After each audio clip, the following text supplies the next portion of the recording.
지난 시간까지 총수요 총고금 모형을 소개를 했습니다. 그래서 이제 우리가 그 총 공급 곡선은 단기하고 장기에 있어서 이제 모양이 다르다. 그래서 단기에는 우리가 우상향하는 단기 총급 곡선을 이용해서 경제가 단기 균형으로 간다는 것을 봤고, 시간이 충분히 주어지면은, 즉 장기가 되면은 총급 곡선이 모든 가격이나 임금이나 모든 것이 신축적으로 되면서 총급 곡선이 그 완전 고용 국민소득 수준에서 수직이 되고, 그와 같은 총급 곡선하고 총수요 곡선이 만나는 장기 균형점으로 간다라고 하는 것을 우리가 봤고요. 우리가 명목임금이 경직적인 명목임금이 고정되어 있는 그런 경우에 대해서 우리가 뭘 봤죠? 총수요 충격으로서 통화정책, 그리고 총공급 충격으로서 유가 상승, 네거티브 서플라이 쇼크이죠. 발생하는 경우에 각각 이 총수요 총공급 모형을 이용해서 단기 균형하고 장기 균형을 우리가 어떻게 분석할 수 있는지 이런 것을 이제 봤습니다. 8장에서는 우리가 그 단기 총급 곡선을 조금 더 좀 자세하게 이해를 해보려고 합니다. 우리가 그 단기 총급 곡선이 우상향하는, 단기에서 총급 곡선이 우상향하는 이유, 이건 뭔가 이제 경제의 고전악바 생각하는 것 같은 그런 이제 이상적인 조건이 다 충족되지 못하고 뭔가 마찰적인 요인이 있다는 것인데, 그 마찰적인 요인이 무엇이냐라고 하는 것에 대해서 경제학자들 간에 여러 가지 다른 의견들이 있어요. 그래서 그 마찰적인 요인이 무엇이냐에 따라서 무엇이든 간에 단기에 있어서 총급 곡선은 우상향하는 기울기를 갖게 됩니다. 장기에는 물론 수직인 기울기를 갖게 되고, 그와 같은 성격에는 변함이 그렇지만은 그 마찰적 요인이 무엇이냐에 따라서 총급 곡선이 우상향하는 이유, 그 다음에 장기로 가는 과정, 뭐 이런 것들이 다 영향을 받기 때문에 우리가 이제 좀 더 자세하게 그 마찰적 요인을 중심으로 해가지고 총급 곡선을 이해를 하려고 해보겠습니다. 근데 한 가지 그 얘기해 둘 것은, 여기서 얘기하는 마찰적 요인이 경제학자들이 제시하는 마찰적 요인의 극히 일부에 지나지 않는다는 것입니다. 즉 서브셋이라는 얘기예요. 그러니까 실제로 학자들은 상당히 많은 다양한 마찰적 요인을 생각을 해내고, 그것이 반드시 뭐 서로 서로 배타적인 마찰적 서로를 배제하는 마찰적 요인이 아니란 거죠. 그러니까 여러 가지 마찰적 요인이 있으면 그것이 같이 작용할 수도 있다는 것이죠. 그런데 이제 어떤 것이 더 중요하다고 생각하느냐에 따라서 이제 학자들의 생각이 다르다는 것이고요.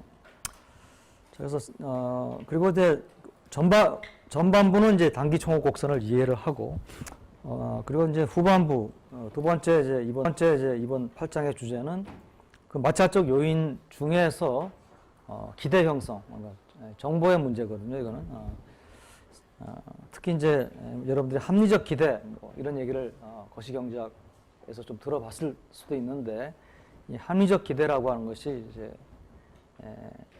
우리의 그 총수요 총공급 모형에 어떻게 들어올 수 있느냐라고 하는 것을 좀 얘기를 해보겠습니다. 그 합리적 기대라고 하는 것은 뭐 대표적으로 새 고전학파의 그 이론인데, 지금은 합리적 기대 자체는 뭐 새 고전학파뿐만 아니고 일반적으로 거시경제학자들이 일반적으로 수용하고 있는 그런 물론 이제 합리적 기대 자체에 대한 비판은 있어요. 뭐 그 얘기들은 차차 하도록 하겠습니다. 먼저 단기 총급 곡선 이해하도록 하겠습니다. 이때까지 우리가 총수요 곡선은 우리가 ISLM 모형에 주어졌던 그 선형 식을 이용해 가지고 여러분들이 총수요 곡선에 식은 도출을 할 수가 있어요. 물론 이제 그것도 뭐 소비 함수나 이런 것들이 비선형으로 주어지면 좀 크로스 폼으로 도출하는 게 어려울지 모르겠지만, 우리가 최소한 선형 모형을 가지고, 그러면 여러분들이 이제 총 공급의 경우에는 우리가 수직인 총국 곡선은 당연히 뭐 식이 간단하지만 우상향하는 총국 곡선에 대해서는 그게 뭐 우리가 우상향하고 총국 곡선에 이 어떤 정의 공급 충격이 발생하면 오른쪽으로 이동하고 부의 공급 충격이 발생하면 왼쪽으로 이동하고 이런 얘기만 했지 구체적으로 총국 곡선이 어떤 식으로 어떻게 그 총국 곡선의 식을 우리가 쓸 수 있는지에 대해서 얘기를 하지 않았죠, 그죠? 여기 이제 나옵니다. 일반적으로 이제 우리가 우상향하는 단기 총국 곡선의 식은 지금 여기 나와 있는 것처럼 이렇게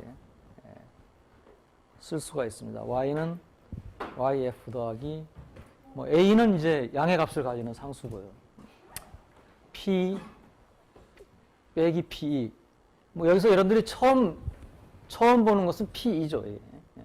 PE라고 하는 것은 이제 price, 이건 price level이죠. 물가, 개별 재화의 가격이 아니고 전체 생산물의 평균적인 어떤 가격 수준이고, 이 상참자로 우리가 표시한 E는 이제 expectation입니다. 저기 이제 기대입니다. 그래서 이걸 우리가 뭐 기대 물가 수준 또는 물가 수준에 대한 예상치 또는 기대치 뭐 이렇게 여러 가지 뭐 부를 수가 있겠죠. 그럼 물가 수준에 대한 예상치, 기대치가 무엇이냐, 구체적으로 뭐냐라고 하는 것은 마찰적 요인이 무엇이냐 또는 단기의 총각 곡선이 왜 우상향하느냐라고 하는 그 이유하고 관련이 있습니다. 그래서 그 이유마다 물가 수준에 대한 예상치 또는 기대치의 해석이 달라집니다. 그래서 지금 이것이 구체적으로 뭐냐라고 하는 것을 딱 집어가지고 얘기를 할 수가 없어요. 진행하면서 이제 얘기를 하겠습니다. 그냥 여기서는 그냥 물가에 대한 예상치, 물가에 대한 기대치. 예상치, 기대치 전부 다 expected value예요. 그러니까 영어의 expected value를 번역한 것이기 때문에 뭐 추정치라고도 할 수 있고. YF는 뭐 안정고용국민소득 수준이고 이것은 뭐 여러분들이 뭔지 다 아는 얘기고.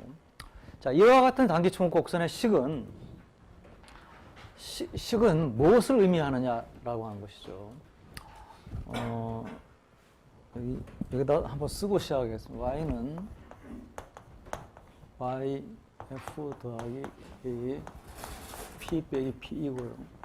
이 A의 값이 0이 아니고 양의 값을 가진다는 것이 이제 단기 총각 곡선의 우상향하는 단기 총각 곡선의 식이죠. 왜냐하면 P하고 Y의 관계니까 기울기는 총각 곡선의 기울기는 A의 값이 만약에 0이라면은 이것은 뭡니까? 장기 총각 곡선의 식이 되죠. 그래서 우리가 이걸 이렇게 한 순간 이 총각 곡선은 이제 우리가 단기 총각 곡선이라고 얘기하는 우상향하는 총각 곡선이죠. 자, 여기서 우리가 뭐 그냥 간단하게 뭐를 알 수가 있냐면은 그래프를 가지고 뭐 이걸 그림을 그려본다면 이거는 Y고요, P고요. 여기서 YF하고 PE는 주어져 있다고 생각을 합시다. 어떤 값으로. 이것이 어떻게 결정되는지는 YF가 어떻게 결정되는지는 우리가 얘기를 했어요, 그죠? 마찰적 요인이 전혀 없을 경우에 노동에 대한 수요 공급 곡선이 만나는 점에서의 고용량이 완전 고용에 해당되는 고용량이고 그 완전 고용에 해당되는 고용량을 이용해가지고 생산을 하면은 그것이 완전 고용 국민소득 수준이라고 했죠, 그죠? 근데 이것이 만약에 주어져 있다면은 이 선을 어떻게 그릴 수가 있겠습니까? 이게 만약에 여기가 YF고요. 그 다음에 어떻게 결정되는지는 모르지만 P의 값이 여기 P로 주어져 있다고 합시다, 만약에. 기분이라고 합시다. 물가 상승에 대한 기대치를. 사람들이 물가가 어느 정도 될 것이다. 다 똑같이 생각을 한다고 합시다. 예상을 한다고 합시다. 그러면은 이 선은 반드시 어떻습니까? 이 점을 지나죠, 그죠? 이 점을 지나가고 기울기가 A죠. 사실은 기울기가 A가 아니고 A분의 1이죠, 그죠? 뭐 P에 대해서 풀어야 되니까. 뭐 A가 양의 값을 가지면 A분의 1도 양의 값을 가지잖아요. 그러니까 우상향하는 이런 이 식을 그림을 그리면 이렇게 되잖아요, 그죠?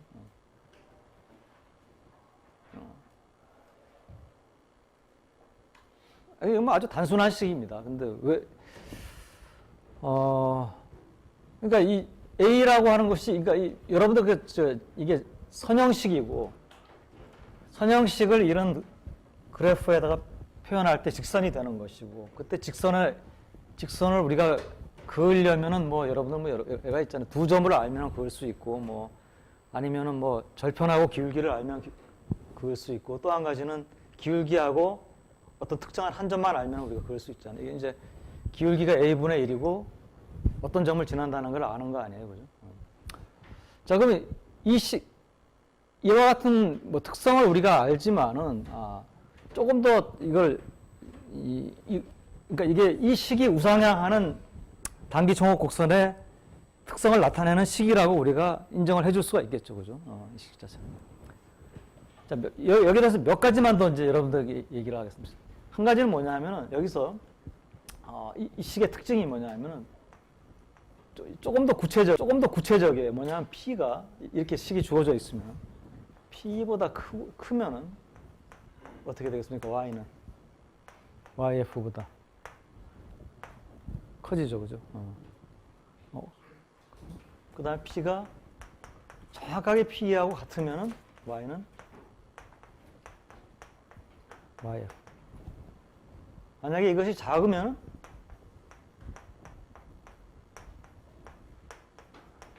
이런 특성을 가지고 있죠. 그러니까 언제 경기가 좋아지느냐, 언제 경기가 완전 고용 수준보다 나빠지느냐를 결정하는 게 뭡니까? 프라이스 레벨이 기대치보다 크냐 작으냐 결정한다는 거예요. 그러니까 이거 뭐 하나의 여러분들 잘 떠오르지 않으면 하나의 좀 여러 가지 그 PE에 대한 해석 중에서 한 가지 해석은 뭐냐면 이 PE가 과거에 지금 현재가 이제 2016년이라고 합시다. 그러면 과거 예를 들어서 2015년에 사람들이 2016년에 물가가 이 정도일 것이다라고 하는 것을 예측한 값이라고 합시다. P는 뭐냐면 2016년 이 시간은 우리가 주어지지 않았지만 이 P나 Y는 현재 지금 우리가 분석하고자 하는 해가 2016년이다. 그러면 2016년 현재죠. 그러니까 여러분들 이걸 분석할 때 Y는 이건 플로우예요, 그죠? Y가 플로우죠. Y가 뭡니까? 벌써 잊어버렸어요? 유량이죠. 유량이니까 어떤 특정한 기간 중에 Y를, 그러니까 우리가 특정한 기간을 생각하고 있는 거예요. 이게 뭐 무조건이 아니고 이게 내가 2016년이다 그럼 이건 2016년의 Y고 2016년의 프라이스 레벨입니다. 내가 분석하고자 하는 그 기간에. 그러면 P는 2016년이고 그렇다면 P1의 하나의 해석이 2015년에 사람들이 2016년에 프라이스 레벨을 예측한 값이란 말이에요. 그러면 사람들이 예측한 것보다도 실제 물가 수준이 더 높으면은 생산이 완전 고용 수준보다 높아질 것이고 경기가 그러니까 좀 좋아진다든지 뭐 과열이 된다든지. 만약 그렇지 않다면은 똑같이 예측치하고 실제치가 똑같으면은 완전 고용이 그대로 이루어질 것이고 예측치보다 실제치가 낮으면은 경기가 좀 부진해질 것이다라고 하는 게 이제 이와 같은 총合곡선이 예측을 하는 바입니다. 만약에 우리가 이거 없이 그냥 이렇게도 쓸 수 있거든요. 총合곡선의 식을 이거 없이 이렇게 이렇게 해도 A가 양이면 우상향하는 총合곡선이잖아요. 그것보다는 뭡니까? 좀 더 우리가 이걸 뭐 우리가 뭐라 그러나 스트럭처가 좀 더 뭐 위치 스트럭처를 가지고 있다. 좀 더 우리의 인포메이션을 더 주잖아요. 이 식이라는 게. 요게 하나의 특징이고요. 이 식에. 또 우리가 뭐 어떤 특징을 가질까요? 이 총hợp 곡선의 이동. 자, 우리가 사실 이 식은 단기 총hợp 곡선의 식으로 조금 문제가 있어요. 어떤 문제가 있냐면은 이게 좀 엄밀하게 얘기하면 여기에 입실론이라는 게 하나 더 붙어줘야 됩니다. 그래서 입실론이 뭐냐 하면은 공급 충격이에요. 공급 충격. 그래서 우리가 정의 공급 충격, 부의 공급 충격이 있을 때 단기 총합 곡선이 우로 이동하고 저로 이동하고 얘기를 했잖아요. 입실론의 값이 양의 값을 가진다라고 하면 이거는 뭡니까? 똑같은 물가가 이전하고 똑같더라도 이것이 뭡니까? 이거보다 더 오른쪽으로 가죠. 그러니까 입실론은 정의 공급 충격이라고 볼 수가 있겠죠. 이게 마이너스의 값을 가지면 부의 공급 충격이겠죠. 그래서 요거는 원래 있다는 걸 이렇게 염두에 두고 여기서는 간단하게 입실론을 빼고 그냥 간단하게 하기 위해서 하겠습니다. 근데 입실론 말고 정의 공급 충격, 부의 공급 충격 말고 또 총괄 곡선을 이동시키는 게 하나 더 있어요. 뭡니까? P죠. 이 P의 값이 즉 기대하는 사람들이 예상하는 물가 수준이 높아지면은 단기 총괄곡선 SAS라고 부르겠습니다. 이거는 그러니까 올라가니까 SAS는 이때 올라간다고 하지 않고 좌로 이동하는 거죠.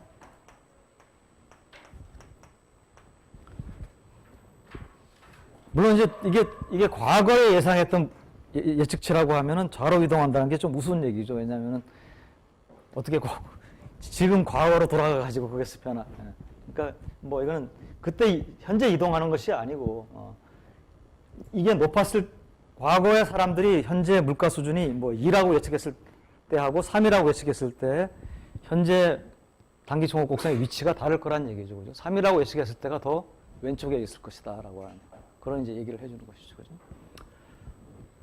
자, 한 가지만 더 얘기하겠습니다. 그래서 여기 뭐 자꾸 막 이렇게 가니까 여러분들 헷갈리는데 한 가지만 더. 뭐 어차피 이거는 우리가 제너럴라이즈 시키는 거니까. 자, 여러분들은 내가 이렇게 단기 총괄 곡선의 식을 쓰나 또는 여러분 뭐 이거 저기 문과 학생들은 이런 거 나오는 거 싫어하는 거 알지만은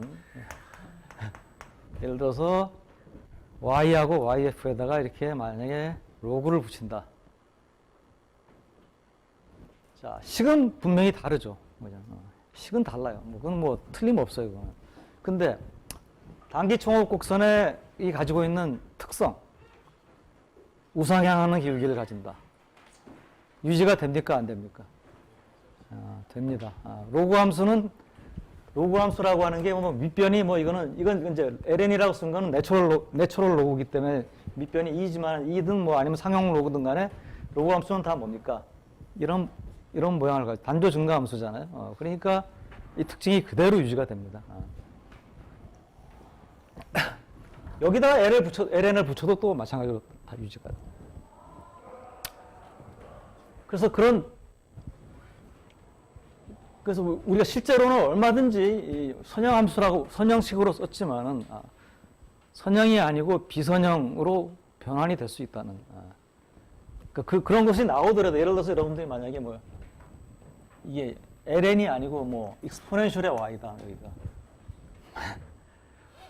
두려워할 것 전혀 없어요. 이 특성이 그대로 유지가 익스포넨셜 함수도 단조 증가 함수이기 때문에 원투원 커리스판던스만 1대1 대응 관계만 존재하면은 이 성격은 그대로 y가 이거보다 클 때 y가 y보다 커진다라고 하는 이 성격은 그대로 유지가 되는 거예요. 식이 조금 다르게 변하는 거에 대해서 현혹 당하거나 아니면 이게 어이구 어렵다 뭐 이렇게 당황할 필요가 전혀 없다는 겁니다. 자, 이제 선형 함수로 다시 돌아가겠습니다. 우리가 이제 뭐 얘기할 건 다 했어요. 이제는 뭘로 어떤 얘기를 하려고 하냐면은 단기 총괄 곡선이 이와 같은 식을 가지는 이유, 즉 a의 값이 0이 아니고 양의 값을 가지는 이유, 또는 더 나아가서는 뭡니까? 현재의 생산량이 항상 완전고용 수준하고 같지를 않고 실제 물가에 대한 기대치와 달라짐에 따라서 y가 yf하고 달라지는 이유. 다 지금 내가 얘기한 다 같은 얘기를 하고 있는 거죠. 이 이유들이 무엇이냐? 라고 하는 것이 이제 여러 가지 이유가 있다 그랬죠. 여러 가지 이유 중에서 대표적으로 4가지 이유를 좀 여기서 소개를 하려고 합니다. 8장 앞부분에서. 하나의 이유가 서로 다른 이유이기 때문에 그래서 이해를 하는 것 자체가 조금 이제 귀찮고 뭐 그럴 수가 있어요. 왜냐하면 서로 다른 이유들이기 때문에. 그래서 뭐 이 부분을 좀 이렇게 어렵게 생각하는 학생들도 있을 수 있지만은 일단은 뭐 진행을 하겠습니다. 이 단기 총괄 곡선이 우상향하는 이유에 대해서 크게 4가지를 소개하려고 합니다. 그 마찰적 요인이 어디에 있느냐. 요걸 이제 2x2 매트릭스로 마찰적 요인을 좀 분류를 해봤는데요. 한 가지 이유는 이제 가격의 경직성. 이건 우리가 누차 7장에서도 얘기하던 것이죠. 가격 경직성이 마찰적 요인이다. 왜 가격이 경직적인지는 난 모르겠는데, 뭐 그것도 이제 세케인스 학파는 왜 가격이 경직적인지도 설명을 합니다. 근데 자, 가격이 경직적이다. 이때 가격이라고 하는 것은 물건의 가격뿐만 아니고 임금까지 포함해가지고 어떤 가격이 경직적인 걸 말하는 것이고. 또 한 가지는 이제 정보의 불안정성. 이거 처음 듣는 얘기죠. 이제 처음 듣는 얘기죠. 여기에 이제 뭐 합리적 기대니 세고전학파니 뭐 이런 쪽이 이제 이때까지는 우리가 고전학파, 케인스 학파 나오고 가끔 마니터리스트가 조금 나왔어요. 그렇지만 이제 정보 불안정성이 들어오면서 이제 1980년대 후반 이후에 거시경제학계에서 중심적인 학파로 등장한 이제 새 고전학파라고 얘기를 이제 할 수가 있어요. 그래서 정보의 불안정성. 그러니까 두 가지 이유가 있다는 거예요. 서로 다릅니다. 그 다음에 이제 이쪽으로는 뭐냐면 이와 같은 마찰적 요인이 어떤 시장에 있느냐. 하나는 노동시장에 마찰적 요인이 있느냐. 생산물 시장에 있느냐. 그럼 두 개를 결합하면은 예를 들어서 가격 경직성이 노동시장에서 가격 경직성의 요인이 있다. 그게 우리가 이때까지 봤던 명목임금의 경직성. 왜냐하면 명목임금 노동시장이잖아요. 그 다음에 명목임금이 고정돼 있다라고 하는 것은 가격의 경직성이잖아요. 이 P의 경직성이 아니고 W의 경직성이죠. 그러니까 광의로 넓게 얘기하는 가격입니다. 일단. 임금계약 대표적인 모형이. 서로 2년 동안 노동자하고 기업이 2년 동안 임금을 뭐 일당 10,000원으로 하자. 이렇게 계약을 서로 체결을 해요.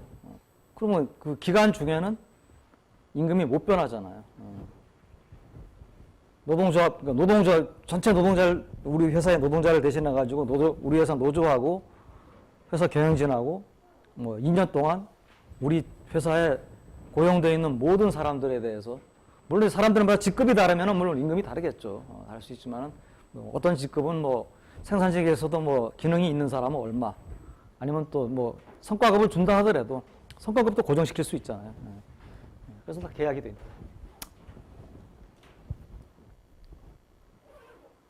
그 다음에 이제 생산물 시장에서 만약에 가격 경직성이 있다. 요거는 이제 가격 자체가 움직이지 않은 거죠. 그러니까 이 프라이스는 여러 개의 물건들의 가격으로 되어 있잖아요. 그죠? 이것이 이제 웨이티드 에버리지가 물가 수준인데, 얘네들 하나하나가 또는 얘네들 중에 상당 부분, 일부가 가격이 쉽게 변하지 않는다. 가격이 가격을 변화시켜야 할 어떤 요인이 발생해도 쉽게 변화시키기가 어렵다. 어려운 어떤 마찰적 요인이 있다. 그게 이제 우리가 그냥 뭐 가격 정직성이라고 하면 좋겠는데 그 모형의 대표적인 모형이, 이거는 뭐 하나만 있는 게 아니라 여러 개 있을 수가 있어요. 그렇지만 대표적인 모형이 메뉴 비용 모형이라고 하는 것이 있습니다. 메뉴 코스트 마들이라고. 이거는 처음 들어볼 수도 있어요. 그 다음에 이제 정보 불안정성. 이쪽은 이제 주로 세고전학파인데, 자, 노동시장에서 정보가 불안전한 거. 이거를 우리가 비대칭 정보 모형 또는 노동자 오인 모형이라고 이제 부릅니다. 이거는 뭐냐면 노동시장에서 노동시장에 참여하는 게 누가 합니까? 노동자하고 기업이 있죠. 그럼 노동자하고 기업이, 그러니까 정보 자체는 불완전해요. 그러니까 정보라고 하는 것은 뭐 여러 가지, 그러니까 여러 가지죠. 여기서 여러 가지 정보가 있을 수가 있습니다. 뭐 경제 상황에 대한 정보, 물가 수준에 대한 정보, 뭐 여러 가지 정보가 있는데 정보 자체가 불완전해요. 왜냐하면 정보는 수집하는데 비용이 들어요. 그래서 우리가 사실 뭐 이론적으로만 얘기하면은 우리가 어떤 사람이 다른 사람에게 사기를 쳤다 라고 할 때 그 사기를 친다는 것 자체가 경제적으로는 뭐냐, 어떻게 해석이 되느냐, 정보가 있는 사람이 정보가 없는 사람한테 그 정보, 자기가 가진 정보를 이용해서 이득을 취했다. 그러면 사기를 당한 사람은 필요한 정보를 수집하는데 자기가 비용을 들였더라면은 정보를 충분히 취득해서 사기를 안 당할 수도 있는데 그 사람은 정보를 취득하는 비용을 치르는 것을 등한시했기 때문에 그럴 수도 있다. 물론 이제 그거는 이 얘기는 이제 정도의 차이의 문제는 있을 수 있지만, 그러니까 사기를 당한다라고 하는 것은 어떻게 보면은 상대방이 나쁠 수도 있지만 내가 정보가 적어서 그럴 수도 있거든요. 그러니까 이제 그런 이 정보 경제학이라고 하는 것이 이제 경제학에서 많이 발달이 되어 있습니다. 미시 쪽에서. 꼭 그것하고 관련이 있다라고는 할 수는 없지만 하여튼 이건 정보의 문제인데, 정보는 불완전한데 노동시장에서는 뭡니까? 주로 정보의 비대칭성에서 이 원인을 찾습니다. 그러니까 기업하고 노동자가 있는데 기업하고 노동시장에 참여하는 두 경제 주체 중에가 둘 다 정보는 불완전한데 누가 더 불완전하냐? 그러면 비대칭성이 생기는 거죠. 불완전하더라도 비슷하게 불완전하면 이제 비대칭성이 아닌데, 그래서 노동자가 더 불완전한, 정보가 불완전하다. 그게 이제 비대칭 정보 모형, 좀 더 구체적으로 노동자 오인 모형이라고. 그 다음에 이제 불완전 정보 모형은 뭐냐면 이것은 이제 노동자나 기업이나 전부 다 그냥 다 같이 정보가 불완전한 거예요. 그래서 이거는 이제 특히 이제 기업들이 정보가 불완전한 그것을 측면을 강조를 특히 하기 때문에 정보의 불완전성의 생산물 시장 요인이라고 이렇게 부르는 거예요. 오케이, 이제 네 가지가 있는데 하나하나 조금 짚어서 나가 보겠습니다.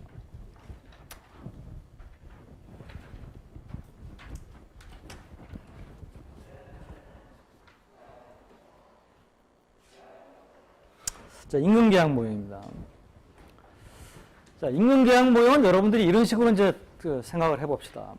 지금 이제 노동자들하고 기업하고 내가 혼자 있으니까 노동자가 아무래도 여러 명 아니겠어요. 자, 만약에 이제 지금 임금계약을 이제 서로 체결하려고 한다고 합시다. 자, 그러면 둘 다 임금계약을 체결할 때 기업은 이제 노동의 수요가 있을 것이고 여러분들은 노동을 공급하는 게 있겠죠. 그때는 여러분들이나 나나 무엇을 중심으로 노동을 이만큼 살 가치가 있다, 이만큼 공급할 가치가 있다를 결정합니까? 우리 노동시장에서의 노동 수요 공급 받고 그때 실질임금하고 명목임금하고 둘 중에 어느 게 더 중요합니까? 실질임금이죠. 그래서 둘 다 여러분들이나 나나 둘 다 실질임금을 중심으로 노동의 수요하고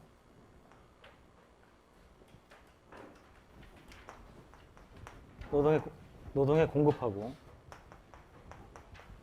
를 협상을 할 겁니다. 실질임금을 중심으로. 그럼 여기는 사실 LF가 돼요. 모든 기업들이 똑같은 방식으로 협상을 한다면 이건 LF가 될 것이고, 여기는 뭡니까? 어떤 W 스타라고 하는 이제 노동시장을 균형시킬 수 있는 임금 수준이 실질임금이 선택이 되겠죠. 근데 실제로는 이제 우리가 계약을 할 때는 이걸 이제 계약에 옮길 때는 여러분들이 이제 나나 여러분들이나 그러니까 만약에 여러분들이 중국집 배달원이고 내가 중국집 주인이다. 그러면 이제 여러분들은 내가 이 배달을 해가지고 하루에 짜장면 한 10개 정도 어치의 돈을 받으면은 그 짜장면 10개 정도 받으면은 먹고 여러 가지 자고 이런 것이 어느 정도 약간의 품위도 유지하고 이런 것이 된다. 짜장면 10개는 받아야겠다. 중국집 주인도 내가 하루 장사해가지고 짜장면 몇십 그릇이 몇백 그릇이 팔리니까 얘한테 10그릇 정도 주면은 나도 줄만하다. 이런 식으로 이제 생각하는 게 실질임금으로 생각하는 거 아니에요. 자, 그렇게 생각을 했는데 둘이서 이제 계약을 할 때는 하루 일당은 짜장면 10그릇으로 한다. 이렇게 계약을 할 수도 있어요. 할 수도 있지만은 그렇지 않고 하루 일당은 5만 원으로 한다. 이렇게 계약할 거 아니에요. 그럼 그 5만 원이 어떻게 정해지냐는 거죠. 5만 원이. 자, 오늘 짜장면 값으로 정한다. 오늘 짜장면이 5,000원이니까 10그릇 하면 5만 원이다. 뭐 그렇게 정할 수 있어요. 근데 예를 들어서 이 계약이 오늘 짜장면 값을 내가 매일매일 정하려면은 그러면은 그때 얘기한 대로 내일이 되면은 또 뭡니까? 협상을 해야 돼요. 내일이 되면은 좀 짜장면이 잘 팔려가지고 뭐 짜장면 근로자들, 배달원들이 손이 딸리니까 짜장면 배달원을 한 11개는 받아야겠다. 뭐 이래가지고 또 협상을 하고 그러면 트랜잭션 코스트가 많이 든다 그랬잖아요. 그러니까 이제 임금 계약은 뭡니까? 이 트랜잭션 코스트를 줄이기 위해서 서로 한번 정해놓고는 좀 한동안 이걸 가자. 뭐 정하는 거를 이제 뭐 10,000원, 1년 동안 정하자. 뭐 2년 동안 정하자. 아니면 하다못해 뭐 6개월 동안 정하자. 그래서 정한 기간 중에는 이제 고정이 되겠죠. 그러면은 만약에 이것을 2년 동안 고정시킨다고 합시다. 2년 동안. 그러면 여러분들이 만약에 짜장면 배달원이라면은 내가 필요한 건 짜장면 10그릇이에요. 10그릇의 실질임금이에요. 그 얘기는 뭐냐면은 뭐 영화값이나 교통비가 올라간다 하더라도 짜장면도 비슷하게 오를 것이기 때문에 짜장면 10그릇이면은 의 값이면은 모든 물가가 올라간 다음에도 내가 원래 살 수 있던 거는 어느 정도 살 수 있다. 그러면 이제 그렇지만 나하고 여러분들 간의 계약은 명목임금 몇 원으로 정한다. 라고 합시다. 그러면 이제 여러분들 어떻게 정하겠습니까? 짜장면 10그릇인데 앞으로 2년 동안 받을 임금을 짜장면 10그릇이 아니고 10그릇에 해당하는 몇 원으로 내가 정하고 싶다. 그럼 여러분들은 얼마를 요구를 하겠습니까? 현재 짜장면 값은 5,000원이다. 5만 원을 요구하겠습니까? 아니면은 요즘은 뭐 물가가 많이 안정돼 가지고 뭐 그렇지만 만약에 물가가 1년에 뭐 한 5%, 10%, 뭐 어떨 때는 뭐 우리가 70년대에는 20%까지도 올라갔으니까 10몇 프로. 그러면 그렇게 물가가 빨리 올라간다라고 하면 당연히 여러분들은 뭡니까? 물가가 올라갈 것을 예상해 가지고 임금을 정하려고 하겠죠. 자, 그러면 이게 W. C는 이제 뭐 그냥 붙여서 읽으면 안 되고 이 C는 컨트랙추얼 계약이라는 의미에서 C입니다. 그래서 계약임금이라고 내가 계약을 한다. 그러면 계약임금은 당연히 W 스타를 내가 받을 만큼 계약을 해야 될 겁니다. 이 W 스타를. 그런데 계약임금을 정할 때 명목임금으로 계약임금을 정할 때 대문자로 썼으니까 명목임금 어떻게 정하겠냐? 이렇게 정하겠죠. 앞으로 물가가 얼마가 될 것이냐. 조금 더 정확하게 PE를 우리가 해석을 한다면 어떻게 되겠습니까? 계약 기간 중에 예상되는 물가 수준이죠. 그러니까 아까 그냥 내가 물가에 대한 예상치, 물가에 대한 기대치인데 말차적 요인이라든지 이런 컨텍스트가 이렇게 구체화되는 순간에 PE의 해석도 구체화가 됩니다. 컨텍스트가 이렇게 주어지지 않으면, 이 상황이 주어지지 않으면 PE가 뭔지 우리가 구체화시킬 수가 없어요. 그렇죠? 그러니까 여기서의 상황은 서로 일단은 협상을 해가지고 임금을 정하면은, 명목임금을 정하면은 그 명목임금은 뭡니까? 계약 기간 중에는 변경을 못 시켜요. 그리고 둘 다 서로 정작 중요한 건 실질임금이에요. 실질임금을 얼마에 주고받을지 합의를 볼 수가 있어요.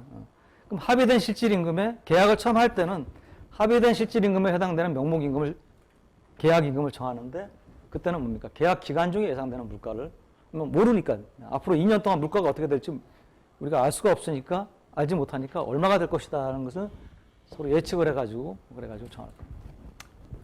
일단 계약이 체결된다. 그러면은 이것이 뭡니까? 이것이 이제 계약임금입니다. 그러면 이 임금이 계약되면은 임금 계약은 대개 어떤 형태를 취하냐면은 기간 중에 임금을 고정시킵니다. 고정시킨다는 의미를 여러분들이 잘못 해석을 하면은 완전히 고정된 걸 생각할지 모르겠지만 만약에 뭐 이 계약 기간이 3년이다. 3년이면 이게 올라갈 거 아니에요. 물가 수준이. 그러니까 그러면 지금은 짜장면이 5,000원이니까 5만 원에 하자. 근데 내년에는 한 5% 정도 물가가 올라갈지 모르니까 그러면 5,250원이니까 52,500원. 그죠? 그 다음에 2년 후에는 뭐 5만 5천 원. 이렇게 정하는 것도 이것도 뭡니까? 임금 계약이에요. 그죠? 고정되잖아요. 그럼 임금이 고정되잖아요. 5만 원에 고정되는 건 아니지만은, 계약에 의해서 금년 한 해 동안은 5만 원, 내년에는 52,500원, 후년에는 5만 5천 원. 그렇잖아요. 그죠? 그래서 이게 뭐, 너무 이것을 협의로 해석하면 안 되고, 딱 5만 원에 고정되는 것이다. 그게 아니고. 첫 해에 뭐, 얼마에 고정시켰다 그러면 첫 해 예상되는 임금 수준, 둘째, 이제 물가 수준, 둘째 예상되는 물가 수준. 자, 고정이 됩니다, 이렇게. 고정이 되면 첫째 고정시키고, 두 번째는 뭡니까? 이 임금 수준에서 노동자를 얼마나 고용하고 덜 할지는 기업이 결정한다. 그럼 왜냐하면 뭐 임금이 고정되어 있는데 그러면 이 고정된 임금에 사용하는 노동자도 고정시켜라, 숫자도 고정시켜라. 이렇게 되면 뭐 기업들은 너 죽어라 이런 거랑 마찬가지예요. 장사가 안 될 때는 그잖아요. 두 개 중에 두 개가 그러니까 기업은 뭐 물론 다른 코스트도 있지만은 많은 경우에 이제 노동 코스트가 크거든요, 그죠? 임금 비용이 높은데 그러니까 이때 L이라고 하는 것은 노동자의 숫자가 아니고 일하는 시간입니다, 사실은. 보다 엄밀하게. 그렇잖아요. 이것도 고정시키고 임금도 고정시키고 그러면 기업은 운신의 폭이 없잖아요. 노동 쪽에는. 장사가 잘 안 되면은 뭔가 생산량을 줄여야 되고 생산량을 줄이려면 뭐 노동자를 줄이든지 아니면 뭐 이전하고 똑같은 생산량을 생산한다라고 하면은 노동자는 똑같이 집어넣더라도 임금을 좀 낮게 줘서 비용이 뭐 좀 나가는 부분을 좀 줄인다든지 그게 합리적인 노동 계약이잖아요, 그죠? 그래서 보통 노동자 우리가 나중에 실업에 관한 얘기를 배우겠지만은 노동자들은 경기가 좋으나 나쁘나 조금 비슷한 양의 임금 수준을 받기를 원합니다. 그래서 임금은 그냥 어느 정도 계약 임금에 놔두고 고용량을 이제 뭐 좀 들쑥날쑥하게 하는 것이 보통 계약의 형태입니다. 그래서 그것을 고지것대로 우리가 이 명목 임금을 추구로 하는 여기다가 가져오면은 노동의 공급은 계약 임금 수준에서 수평이고 노동의 수요는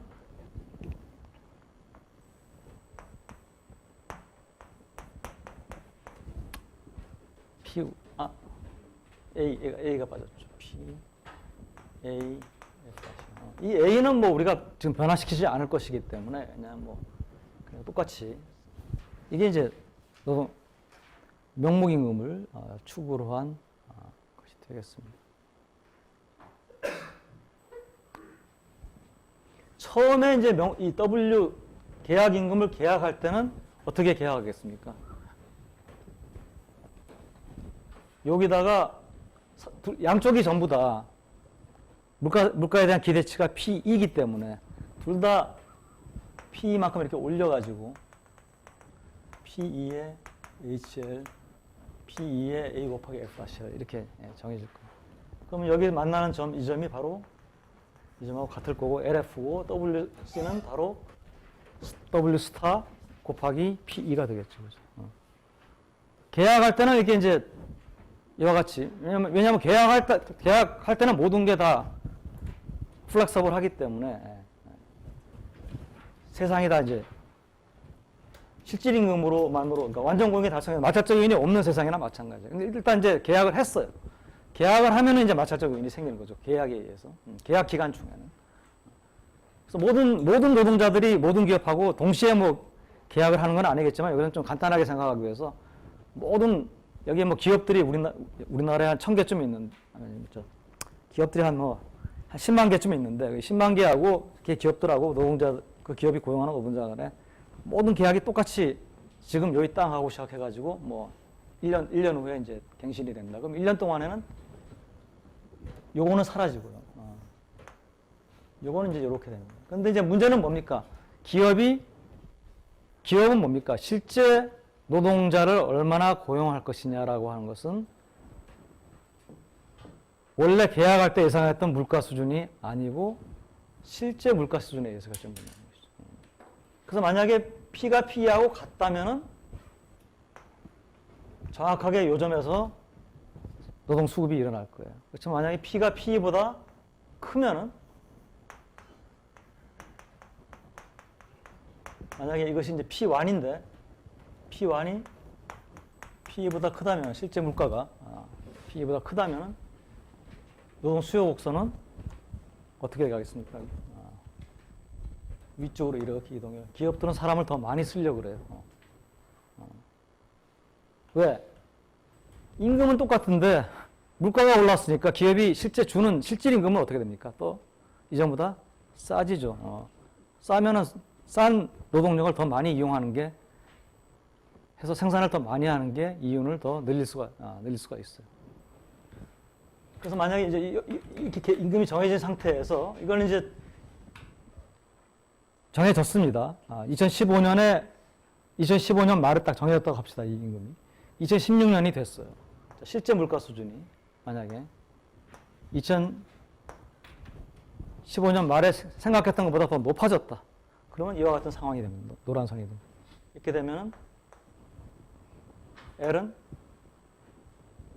고용량은 이게 LF인데 L은 뭡니까? LF보다 커지게 되겠죠. 그렇죠. 근데 요 사이에 L이 왜 LF보다 커지느냐? 요 사이에 뭐 하나를 더 집어넣는다면은 여기다 실질 임금이 계약할 때 실질 임금은 뭡니까? WC 그러니까 실질 임금은 WC 나누기 P죠, 그죠? 기업이 실제 지급하는. 그 다음에 계약 당시 실질 임금은 W 스타예요. 자, 요 두 개를 비교해야 되는데 이 왼쪽을 이걸 비교하기 위해서 왼쪽을 이렇게 다시 쓰겠습니다. P분의 PE 곱하기 P분의 WC. 그럼 요게 바로 뭐였습니까? 요게 W 스타였잖아요. 그러니까 P가 PE보다 높으면은 기업이 실제로 지급하는 실질 임금은 뭡니까? 계약 당시에 기업이 이만큼 내가 이 계약에 따르면 지급할 것이다 라고 생각했던 실질 임금보다 더 낮아져요. 그렇잖아요. 내가 예를 들어서 내년에 짜장면 값이 5,000원이 될 거라고 생각하고 계약을 했는데 실제 짜장면 값은 5만 원에 계약을 했어요. 배달원하고 짜장면집 주인은. 근데 실제 짜장면 값은 5,500원이 됐어요. 그러면 짜장면집 주인의 입장에서는 명목임금은 똑같이 5만 원이지만은 계약한 대로 실제로 내가 지급하는 짜장면 개수로는 뭡니까? 임금이 9개밖에 안 되잖아요. 10개가 아니고. 그러니까 더 싸게 배달원을 쓰는 셈이 되니까 그러니까 더 많이 남겠죠. 그러니까 조금 더 배달원을 더 써가지고 더 생산을 해가지고 장사를 하자. 왜 그게 성립이 되냐 하면은 노동의 한계 생산물이 체감하기 때문에 그렇죠. 그죠? 그래서 짜장면 값이 10개일 때는 실질 임금이 짜장면 10개일 때는 요까지만 고용하는 게 한계 생산물하고 임금이 똑같아지는 거였는데 짜장면 값이 이번에 떨어졌잖아요. 그러니까 한계 생산물이 이렇게 떨어지고 있는데 요까지가 10개인데 지금 물가가 예상보다 올라가지고 내가 지급하는 실질 임금이 짜장면 9개밖에 안 된다. 그러면 나는 뭡니까? 이렇게까지 더 고용량을 늘려도 여기까지 늘려도 되잖아요. 그래서 이게 한계 생산물 곡선이고요. 그래서 이 얘기는 저기 미시 쪽에서 여러분들이 더 잘 배운 얘기니까. 그래서 요 얘기가 이렇게 옵니다. 그 다음에 이제 어떻게 됩니까? L이 L보다 커지면 당연히 Y는 뭡니까? 개별 기업도 생산을 더 많이 할 것이고 따라서 전체 경제 전체도 생산을 더 많이 할 거예요. 물론 이제 요건 내가 등호가 이제 부등호가 이게 커지는 쪽으로만 했지만 만약에 이 부등호가 이게 같다면은 다 이것이 같아질 것이고 작다면은 또 다 작아지겠죠, 그죠? 그래서 우리가 얘기했던 그 우상향하는 단기 총고곡선의 특성이 그대로 나오게 됩니다. 여기서 단기의 총고곡선이 우상향하는 이유는 계약 기간 중에는 계약 임금을 변경시킬 수 없기 때문에. 그렇죠. 그러면 이제 여기서 장기가 되는 건 언제 장기가 되겠습니까? 자, 이와 같은 모형에서 장기의 조건은 뭡니까? 장기는.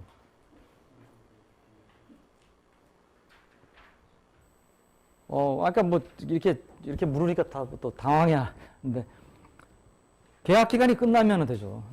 계약 기간이 끝나서 새로운 물가 수준을 반영해 가지고 임금 계약이 다시 체결이 될 수 있을 만한 조건이 되면 되는데 그게 뭡니까? 계약 기간 중에는 못 바꾸니까 계약 기간이 끝나면 되잖아요. 계약이 뭐 예를 들어서 모든 계약이 뭐 1년짜리다. 그럼 1년이면 장기가 되는 거고. 모든 계약이 2년이다. 그러면 2년이면 장기가 되는데. 문제는 이제 뭐 현실에 들어가면은 뭡니까?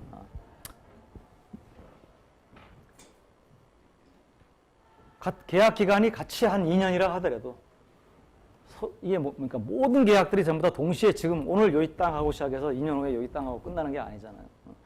오늘 시작된 것도 있고 오늘부터 2년 가는 것도 있고 뭐 내일부터 또 2년 가는 것도 있고 모레부터 2년 가는 것도 한 달부터 2년 가는 것도 있고 그러니까 이제 이걸 우리가 스테저링 오브 웨이지 세팅이라고 부르거든요.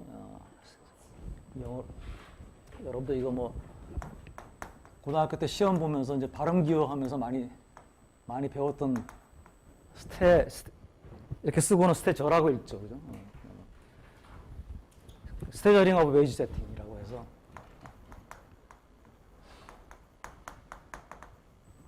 그러니까 이게 계약 기간이 다 이제 서로 다르니까 이게 끝나면 얘는 이때 갱신이 되지만 얘는 아직 갱신이 되지 않고 이전 계약이 오고 이런 것들이 이제 단기에서 장기로 가는 것을 저해하는 또 하나의 요인이 될 수가 있어요. 뭐 이거는 나중에 뭐 시간이 되면 얘기를 하고 여기서는 뭐 여기 우리 너무 많은 걸 배우면은 또 여러분들이 어려워지니까 할리니까. 그러니까 얘기한 대로 우리가 이 책에서 이게 가르치는 모형은 실제 이제 그 생각을 굉장히 단순하게 마치 여기 깡통 따개가 있다 뭐 이런 이제 것처럼 들릴지는 모르지만 이제 누가 그런 얘기를 그럴듯하게 내놓으면은 이제 검증을 하고 현실에 맞춰가지고 자꾸 이제 모형은 발전을 합니다. 그래서 실제 현실에 가까운 모형을 또 우리가 얘기를 할 때쯤 되면은 너무나 많은 요소들을 또 집어넣어야 되기 때문에 수업 시간에 좀 다루기가 좀 곤란한 그런 복잡한 모형이 되어버리니까. 자, 이제 이걸 이제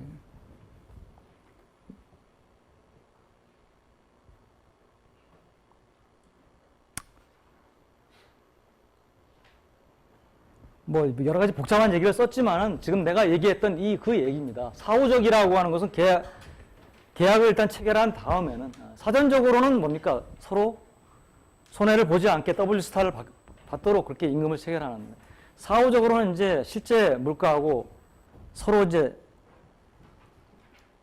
계약 임금을 정할 때 서로 동의했던 물가 수준, 생각했던 물가 수준이 예상했던 물가 수준이 달라짐에 따라서 사후적인 이제 달라진다는 얘기죠. 읽어보면 여러분들이 다 이제 이해할 수 있는 얘기들입니다.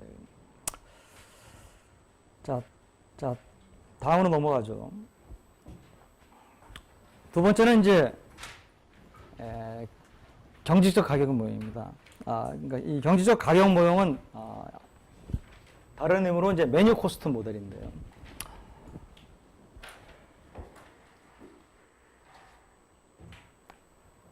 자, 이 메뉴 코스트 모델은 사실은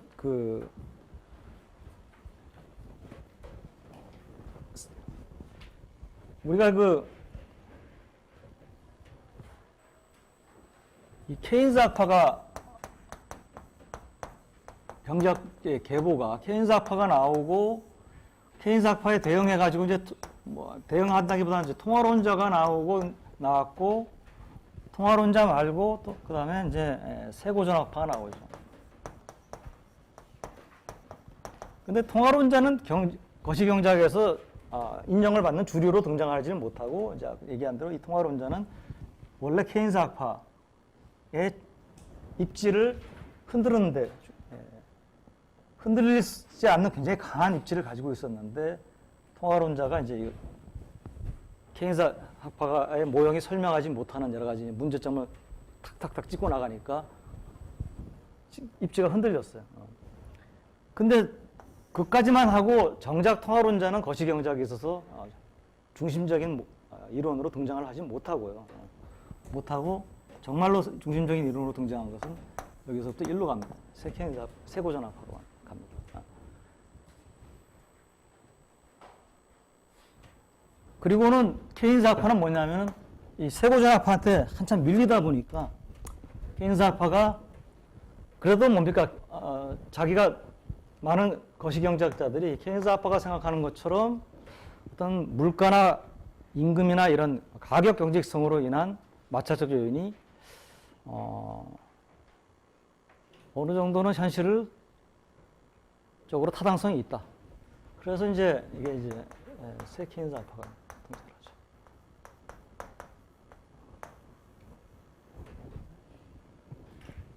하죠. 지금은 이제 이 새 케인스 학파도 가고 세고전 학파도 이제 지금 진행이 되고 있는 이 두 학파 간에 이제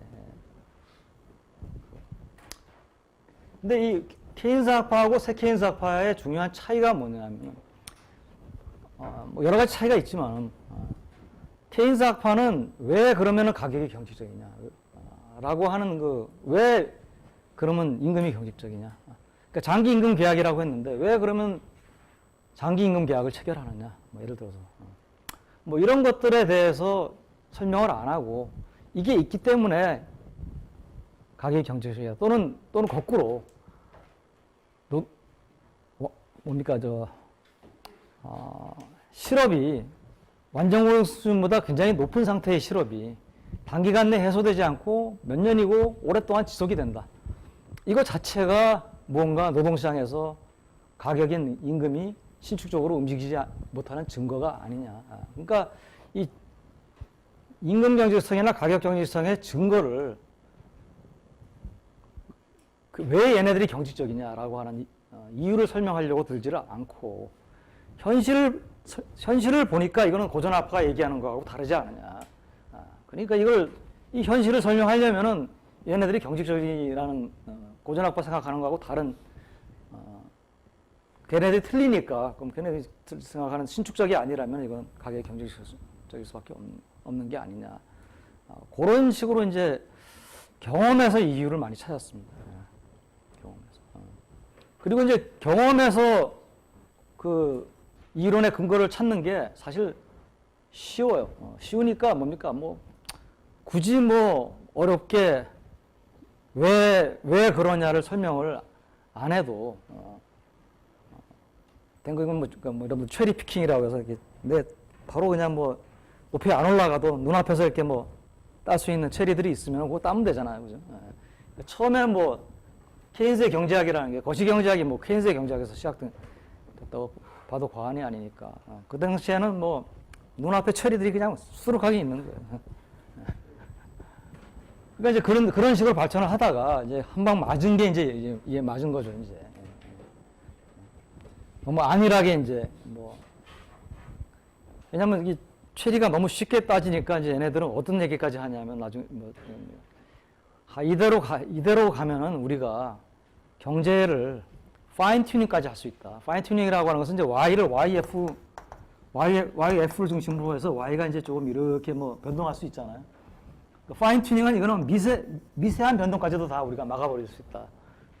그러니까 굉장히 뭐 앰비셔스하고 어떻게 보면 거만한 생각이죠. 그런 이제 얘기까지가 나올 정도로 그 파인 튜닝이라고 하는 용어가 자연과학이나 이런 데서 나온다 그러면 그거는 뭐 오케이 뭐 할 수 있는 수도 있는 얘기잖아요. 사회과학이라는 데서 파인 튜닝이라는 얘기가 나온다라고 하면 이거는 좀 거만한 얘기예요, 그죠? 왜냐하면 사회과학은 사람들이 하는 건데, 사람들이 움직이는 건데, 사람들의 의사결정이나 심리나 이런 걸 어떻게 파인 튜닝 할 정도로 정책 담당자가 알고 결정을 좀 컨트롤을 할 수가 있겠습니다. 오케이. 그래서 세케인사파가 되면은 이제 뭐냐면 이제 그동안에 쉽게 따먹던 체리 가지고는 이제 안 되니까, 얘네들한테 대응이 안 되니까. 그러니까 이제 어려운 과제를 건드리기 시작한 거죠. 왜 그러면 가격이 경직적일 수밖에 없느냐. 왜 임금이 경직적일 수밖에 없느냐. 그래서 이제 대표적인 게 메뉴 코스트 모형입니다. 이 세케인사파 여러 가지 모형들이 있는데. 그 메뉴 코스트 모형은 뭐 나중에 저기 책에서는 18장인가의 메뉴 코스트 모형이 나와요. 이제 메뉴 코스트 모형은 모형 자체가 조금 어렵기 때문에 학부 수준에서 메뉴 코스트 모형을 제대로 제시를 하기는 상당히 어렵습니다. 그래서 그것도 상당히 이제 좀 변형된 모습으로, 좀 쉬운 모습으로 제시를 하는데, 여기서는 그나마도 좀 제시를 하지 않고 조금 간단하게 얘기를 하겠습니다. 자, 메뉴 코스트 모형을 우리가 얘기를 하려면은 일단은 뭡니까? 기업이, 생산자가, 메뉴 코스트 모형, 생산자가 가격을 결정하는 모형입니다. 그럼 생산자가 가격을 결정한다라고 하면 여러분들이 이미 미시경제학에서 이거는 이 모든 시장 형태에 다 적용되는 게 아니구나. 생산자가 가격을 결정할 수 없는 시장의 형태가 있죠. 완전 경쟁 시장이죠. 그러니까 이거는 완전 경쟁 시장에서 좀 벗어난, 그러니까 최소한 독점적 경쟁 또는 뭐 과점이나 독점을 생각하고 있는 거예요. 프라이스 세팅을 할 수 있어야 되니까. 그러면 이제 우리가 여러분들이 예상하듯이 모든 세상에는 완전 경쟁 시장에 가까운 시장도 있거든요. 그러니까 이거는 이제 모든 생산자가 다 그런 게 아니고 독점적 경쟁력을 가진 이제 생산자가 뭐 예를 들어 전체 한 50%다라고 하면 그 50%에 해당되는. 그러니까 그래도 그 50%라는 일부가 문제를 만들어낼 수가 있어요. 이거. 자, 첫째는 그렇고. 그래서 이제 가격 프라이스 세터다 지금 기업이. 그럼 프라이스 세터면은 기업은 뭡니까? 자기에게 주어진 수요 함수. 프라이스 세터는 자기한테 개별 수요 함수가 주어집니다. 그죠? 그러면 거기서 P를 고르면 Q가 골라지는 거거든요. 그러니까 P를 고르는 거나 Q를 고르는 거나 마찬가지 얘기가 되고, 그러면 기업은 이제 메뉴 코스트 모형. 여러분들 이거 지금 모형 하나를 이해하는 것은 어렵고요. 지금 내가 얘기하는 것은 자꾸 여러분들에게 직관을 주려고, 경제적인 그런 백그라운드를 주려고 하는 거니까. 자, 그래서 이제 P를 결정하나 Q를 결정하나 마찬가지고요. 근데 기업은 그걸 결정해가지고 뭘 이루려고 합니까? 기업의 목적은 뭡니까? 이윤을 극대화시죠. 그래서 이제 이렇게 합시다. PI예요. 하나의 기업을 생각해 봅시다. I번째 생산물을 생산하는 하나의 기업을 생각. 여기에 파이 I. 자, 그러면은 이윤, 프라이스에 따라서 기업의 이윤이 이렇게 변한다. 라고 하면 이 기업은 어디를 선택하겠습니까? 여기가 맥스라고 하면 이걸 채택하겠죠. 이윤이 극대화된다. 하겠죠, 그죠? 당연히 하겠습니다. 자, 그런데 어떤 샥이 왔어요, 이 경제. 샥이 왔어요. 그래서 충격이 와가지고 이윤 함수가 이제 이동을 했습니다. 이렇게.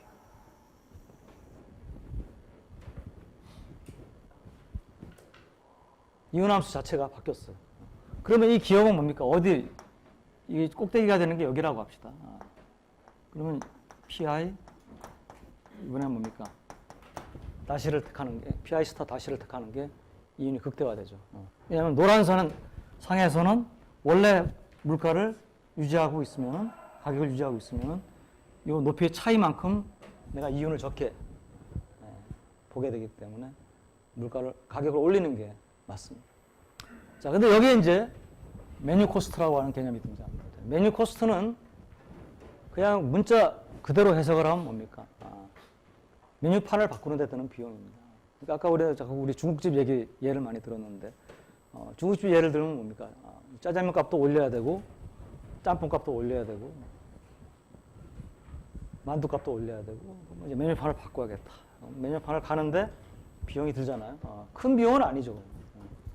그러니까 그래서 우리가 메뉴 코스트는 큰 비용을 얘기하는 게 아닙니다. 근데 또 이게 문자 그대로 메뉴판을 가는데 드는 비용만 얘기하는 하는 것이 아니라요. 그러니까 이 가격을 올리기 위해서, 가격을 바꾸기 위해서 들어가는, 그러니까 가격을 올림으로써 올리기 위해서 들어가는 비용뿐만 아니고 올림으로써 발생할 수 있는 약간의 비용도 이제 포함이 됩니다. 그게 뭐냐면은, 예를 들어서, 이 중국집에 뭐 어떤 할아버지가 거의 매일 와가지고 짜장면을 먹고 간다, 막 식사하고 간다. 이 사람은 이제 이 중국집이 자기한테 주는 어떤 이제 뭐 가격 때문에 그런 게 아니고, 이 중국집이 뭐 자기가 익숙하기도 하고 이 장기적으로 이제 다니는 게 좋아서 이제 와서 먹는데, 이런 일이 발생해가지고 짜장면 값을 내가 5,000원 받다 6,000원 올리겠다. 그러면 이제 이 사람이 뭐 짜장면 값이 꼭 비싸져서라기보다도 뭐 나는 이 중국집의 10년 고객인데 나한테도 짜장면 값을 이렇게 뭐 올려봐도 기분이 나쁠 수도 있고, 아니면 나하고 이때까지 너하고 가졌던 사업적인 어떤 장기적인 어떤 신뢰 관계가 있는데, 이게 지금 내가 지금 그 짜장면집에 오는 아저씨를 얘기해서 그렇지, 이게 뭡니까? 오랫동안 같이 어떤 서로 사업의 파트너로서 서로 물건을 사가져가고 물건을 공급하고 이런 이제 파트너십 같은 관계들이 기업 간에 있잖아요. 그런 것들이 좀 타격을 좀 부분적으로 입을 수도 있다. 근데 이 메뉴 코스트, 그래서 메뉴 코스트의 개념은 사실 조금 우리가 생각하는 것보다 약간 클 수도 있어요. 실제로 메뉴판을 바꾸는데 드는 비용은 그렇게 많지는 않아요. 근데 이걸 자주 바꿔야 되면 비용이 큽니다. 어떤 데가 비용이 많이 드냐면, 여러분들 생각하기에는 이게 얼마 되지 않을 것 같지만 슈퍼마켓 같은데 굉장히 많은 종류의 물건을 진열해 놓고 파는 데는 메뉴판을 실제로 바꾸는데 드는 비용이 상당히 많이 들어요. 그래서 아예 판을 갈지를 않고 이렇게 플라스틱으로 이렇게 해놓고는 거기에 지우고 다시 쓸 수 있게도 해놓고, 근데 지우고 쓰는 것도 사람이 해야 되니까. 하여튼 뭐 메뉴 코스트는 그렇다고 치고, 자, 그런데 그러면 그 메뉴 비용이 적은데, 그 메뉴 비용이 어느 정도 있다고 합시다. 그럼 어느 정도 메뉴 비용이 있냐면은, 예를 들어서 내가 여기서 가격을 원래 가격에 유지하면은 요 높이죠. 여기서부터 이렇게 수평선을 긋겠습니다. 그러면 바로 요까지가 이제 이 사람의 이윤이고, 가격을 변경시키면 여기까지 이윤이고. 그럼 만약에 메뉴 비용이 여기하고 요 점 사이의 요 길이보다도 이 메뉴 비용이 이 값보다도, 이걸 뭐 예를 들어서 뭐 여기를 A라고 그러고 B라고 그러면 A, B의 길이보다도 만약에 크다 라고 하면은 이 기업은 뭡니까? 그러니까 가격을 변화시키면 메뉴 비용 뭡니까? 요만큼 이윤은 늘어나지만 비용은 뭡니까? 이보다 더 커요. 메뉴 비용이. 이 이윤 함수는 메뉴 비용을 고려하지 않은 이윤 함수라는 얘기죠. 그러면 이것보다 메뉴 비용이 크면은 요만큼 내가 가격을 PI 스타에서 PI 스타 다시로 올림으로써 내가 추가적으로 나에게 발생할 수 있는 이유는 이거거든요. 근데 이거보다 메뉴 비용이 크다. 그러면 가격을 원래 가격에 놔두는 게 나아요. 원래 가격. 그렇잖아요. 여러분들 생각해보세요. 내가 가격을 올려가지고 더 받을 수 있는 이윤이 만약에 하루에 뭐 5만 원인데 하루가 아니고 이게 그러니까 메뉴판을 바꾸는 비용이 하루에 5만 원보다 더 든다고 합시다. 예를 들어서. 그러면 메뉴판 차라리 안 바꾸는 게 낫겠죠. 그죠? 그게 이제 메뉴 비용 이론의 핵심입니다. 또 하나 여기 나와 있지 않은 핵심은 이것이 이제 독점적 경쟁 시장, 그러니까 독점 시장이 아니고 독점적 경쟁 시장이라면은 이 이윤 함수가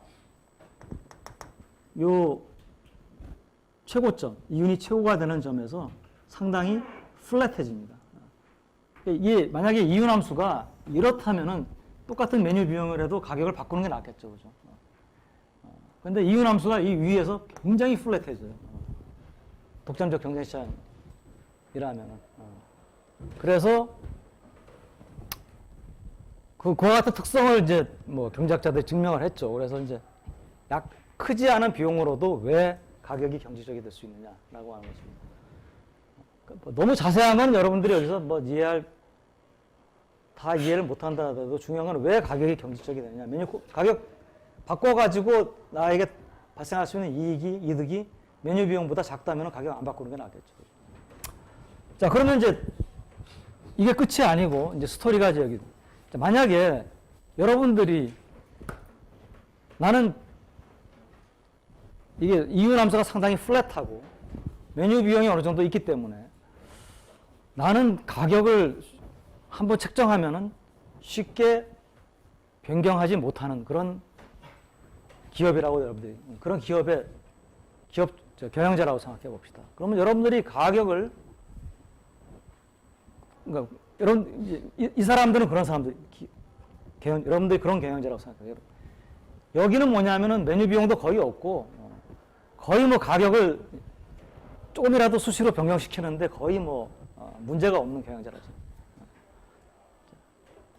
자, 여러분들 이제 가격 설정하고 여러분들 가격 설정이 비해비어가 같을 거냐 이거죠. 여기는 뭡니까? 한번 설정해 놓으면은